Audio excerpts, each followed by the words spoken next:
Ցեղասպանության թանգարան ինստիտուտի պատին քանդակած քարտեզի վրա հայերի զանգվածային կոտորածների կետերն են։ 2011-ից ինստիտուտում աշխատում են հայոց ցեղասպանության ատլասի վրա։ Հարյուրավոր քարտեզներ կպատմեն հայոց մեծ եղեռնի բոլոր մանրամասները։ Այստեղ տեսնում եք երկու խաչված սերերով ցույցադրված հայ ինքնապաշտպանության կռիվների վայրերն։ Ցեղասպանության թանգարան ինստիտուտի փոխտնօրեն Սուրեն Մանուկյանի առջև ատլասի միայն մեկ էջն է։ Պատկերված է Ադանայի կոտորածը, որտեղ 30,000 հայ սպանվեց։ Երևում է, թե ինչպես կոտորեցին հայերին, ինքնապաշտպանական մարտերը, նաև այն միջազգային ուժերը, որոնք քաղաքում էին, բայց ճակատագրական պահին լռեցին։ 1909 թվականի Ադանայի կոտորածի քարտեզն է, նաև ինքնապաշտպանական կռիվների քարտեզներ կան նույնիսկ ընդդուպ-միջևոտարը երկրային նավերի տեղակայման քարտեզներ։ Հաստափոր աշխատությունը բաղկացած կլինի 3 գլխից։ Վերջին ամենածավալուն գլխում այն երկրներն ու քաղաքներն են, որտեղ հանգրվանեցին հայ գաղթականները։ Ցեղասպանությունից փրկված հայերին ընդունեցին նաև մուսուլման արաբները։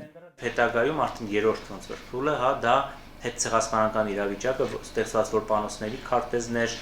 եւ ի վերջո այն առաջադարձ սպյուրքի քարտեզներ, ինչ հոսքերով գնաց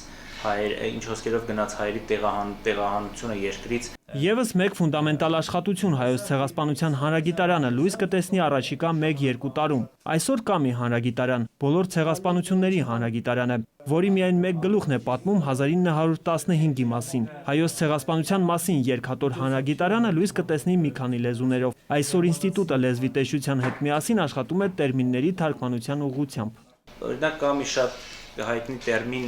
համաշխարհային ցեղասպանության մեջ, որը կոչվում է bystander։ Սա շատ կարևոր մարդիկ են, որովհետև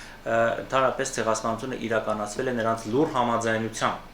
եւ բնակչության մեծամասնությունը այն տեղերում, որտեղ իրականացվել է ցեղասպանությունը, եղել է հենց bystander։ Երկու ֆունդամենտալ աշխատությունները մշակվում են հայ եւ օտարազգի լավագույն մասնագետների կողմից։ Դրանց միջոցով հայոց ցեղասպանության մութ էջերը կբացվեն ողջ աշխարհի առջև։ Արսեն Դումանյան, Միլենա Պողոսովա, ժամը լրատվական։